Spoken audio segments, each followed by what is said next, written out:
Noong una, tinatawanan ko tong phone na ito kung ano ng mga sinama na dito. Ang pinaka-selling point na dito, military at chuchu na shock resistance. Which is for me really not that important. Pero ngayon, nabili ko to sa Lazada at half of the price. Dahil sa kanilang mga vouchers and double-digit sale, kaya in this video, himayin natin itong OPPO A5i. And bala ko ibigay itong phone na ito to one lucky winner. Gusto mo malaman paano? Sabihin ko sa iyo pag tinapos mo itong video na ito. So ganito ang packaging ni OPPO, very simple lang. Ito yung itsura niya. And I have here is a 464 gigs na storage, which sabihin ko sa inyo yung price a little bit later. Inside, meron kang quick start guide, safety guide, and of course your SIM ejector tool nandito rin. And ito, medyo cheap looking na case. Medyo may pag-ano, no? Parang luggage style. Yung may ribs pa siya dito. Meron kang charging cable dito. And probably one of the only chargers na 45 watts at this price point, sa sub 3,000 pesos. Hindi mo makita to sa ibang brand. Normally, mga 3,000 pesos, expect mo mga 10 watts, 18 watts, or the most is 22.5 watts. So, sa charger pa lang, panalo na. And of course, tanggalin muna natin sa kanyang packaging. This is how it looks like. Looks really, really cool. And medyo shiny pa siya. And by the way, itong OPPO A5i na 4 gigs of RAM and 64 gigs of storage, presyo niya 4,700 pesos. And ang kanyang 4128 is priced at 6,000 pesos. Pero teka.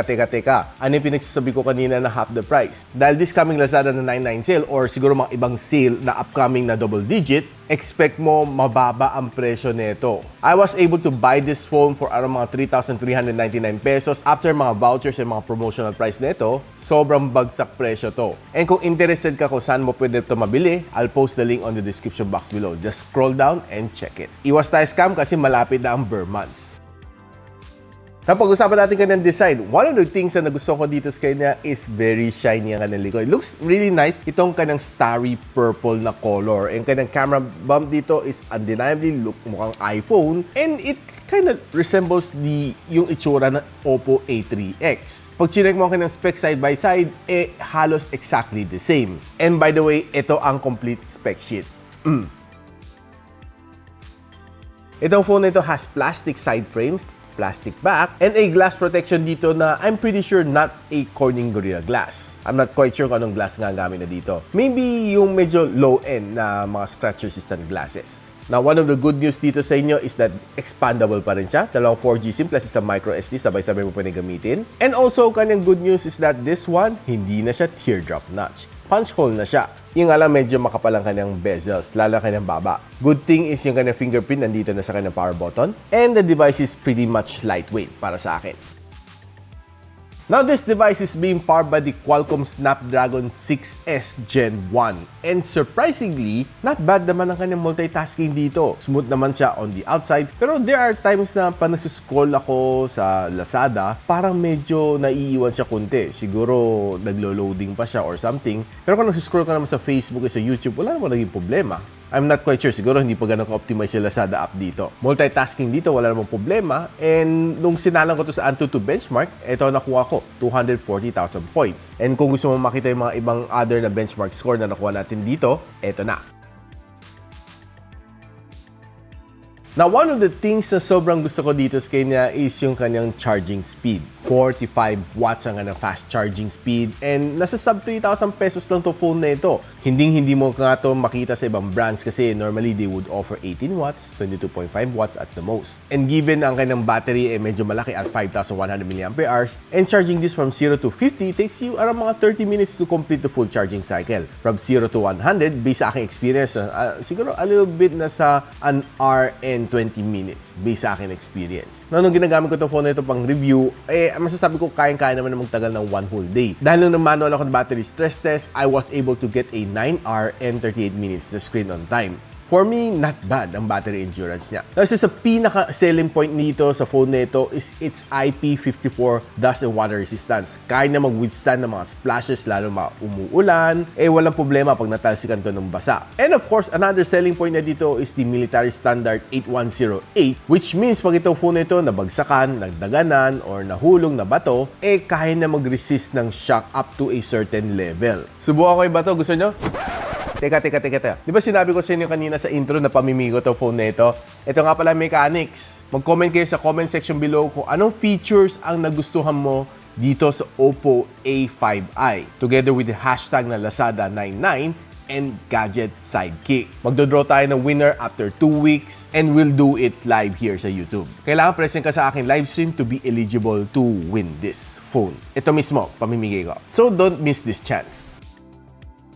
Now, kamusta naman kanyang display? This is basically an IPS LCD with a 90Hz screen refresh rate. One thing to like dito sa kanya is that it's better than A3X dahil meron siyang twice reinforced na glass dito. Which means mas matibay siya siguro against scratch resistance. And normally ang phones at this price point, siguro nasa 400-500 nits lang mababa ang kanyang brightness. Dito sa phone na ito, it's definitely bright. 1,000 nits ang meron na dito. And nung tinry ko naman to under the direct sunlight, walang problema. Nababasa ko pa yung mga text dito. Just don't expect it to be as good as yung mga mid-ranger. Pero I would say na not bad na itong phone na ito. Now, if you're consuming naman mga social media dito sa phone na ito, pag-scroll ka sa Facebook, TikTok, okay naman. Smooth naman siya. Wala akong naging problema dito. Basta matino yung internet connection. And one thing to like dito sa kanya, pag nag-download ako ng mga files dito sa Chrome, mabilis naman siya matapos. Kahit mga malalaking file, 300, 400, 500 MB, mabilis siya. Basta maganda ng internet connection at medyo maganda yung subscription speed, okay naman ang downloading speed dito. Unlike si Tecno Spark Go 2, saksakan ng bagal mag-download yung phone na yon. Connected to the same router ha, by the way. So, mas advanced sa Wi-Fi chip nito sa loob. Now, kung nanonood ka ng mga videos dito on YouTube, expect mo this is only going to display you up to 720p. Pero yung 720p naman dito, I would say na watchable naman siya, not bad. Just don't expect too much dahil sa kanyang price point. Now, mag-quick sound check lang tayo kung gaano kalakas ang kanyang volume. And by the way, guys, no, kaya na mag-boost up to 300% ang kanyang volume. Pakinggan natin, no? Well, basically, chinek ko dito kung may sounds lumalabas dito sa ibabaw. At unfortunately, it's just one loud firing speaker dito sa ilalim. And you're lucky na meron pa rin siya audio jack dito. If you're the mga fan ng mga gumamit ng mga wired na headphones, pwede mo pa rin gamitin dito. Now, kamusta naman kanyang sound? Yung kanyang 300%, well, legit na malakas naman siya. Pero I would say na it's for me just average dahil mabibitin ka pagdating sa sound tripping kasi hindi stereo ang kanyang sounds. Now, probably the next thing na gusto mo itanong sa akin is, kaya ba nito mag-game at this price point? Well, honestly, it's a yes and it's a no.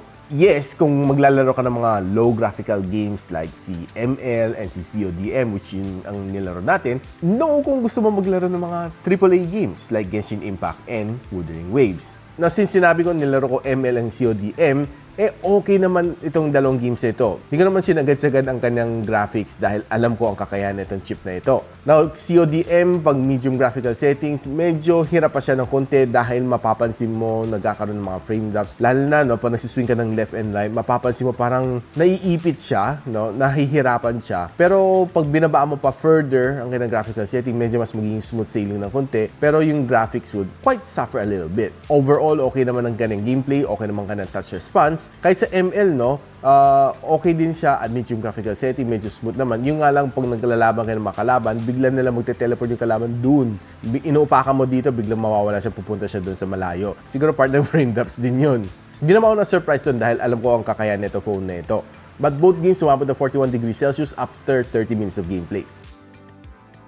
Now, quickly pag-usapan natin kanyang camera. 8MP ang kanyang camera sensor dito sa likod, can shoot you up to 1080p and 30 fps. And ang kanyang harap is 5MP which can also shoot you up to 1080p and 30 fps. Normally, mga phones at this price point, hindi ka makakita ng mga magagandang shot. Admittedly, dahil this is just a sub 3,000 pesos na phone, pero syempre gusto natin pakita sa inyo yung kakayahan nitong OPPO A5i. Taking some shots from the outdoor, I would say na okay naman mga shots na nakuha ko. Though pansin ko, hindi siya ganun kabilis mag-focus. And most of the shots na nakuha ko, there are sometimes yung mga subjects na gusto ko makunan, hindi siya masyadong nakafocus doon. You would really need to tap on the subject subject bago siya magfo-focus na maayos. Now, one thing na napansin ko rin sa kanya is that yung sa mga maliliit na subject like this one, hindi siya makapag-focus na maayos. Hirap na hirap siya. Pero on the flip side, there are some shots like this one, yung mga colors, yung mga flowers like this one. Matino naman silang tingnan, no? And yung mga green siya is quite a bit saturated. Medyo OA na kunti. Na tinry ko naman mag-zoom din gamitin itong kanyang camera. This is a normal shot and this is a 2x zoom shot. After 2x zooming, well, it's very grainy pag zoom mo na siya.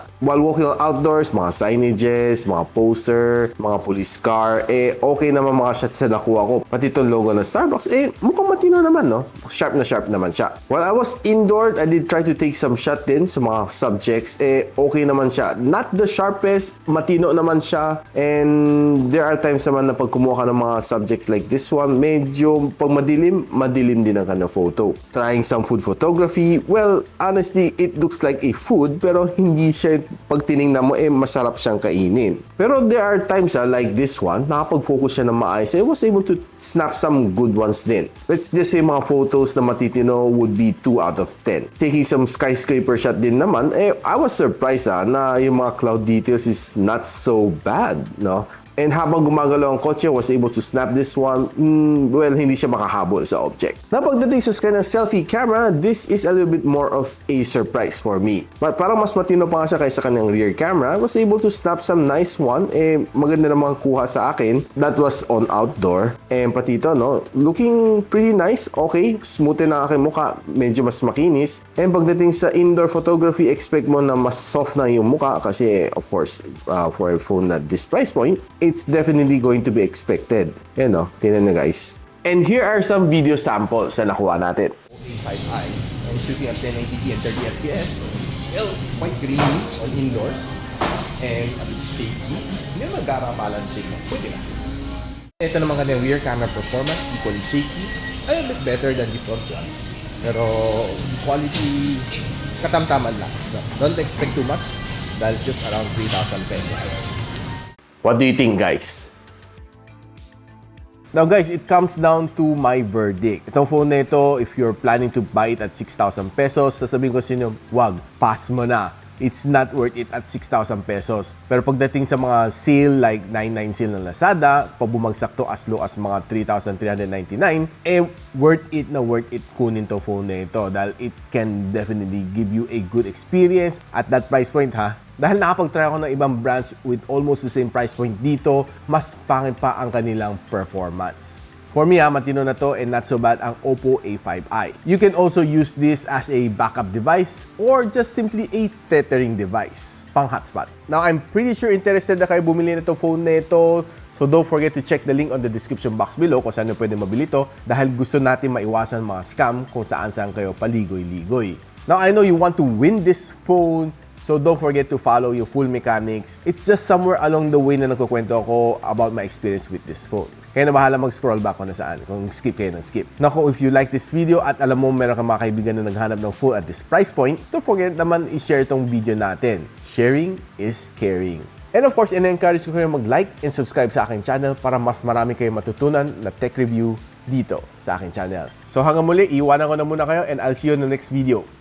Peace out. And so, ako para si Richmond and you're watching Gadget Sidekick. Like and subscribe to my channel. Don't forget to hit that notification bell. For one of my latest uploads, click the dito. And for one of my popular uploads, click here.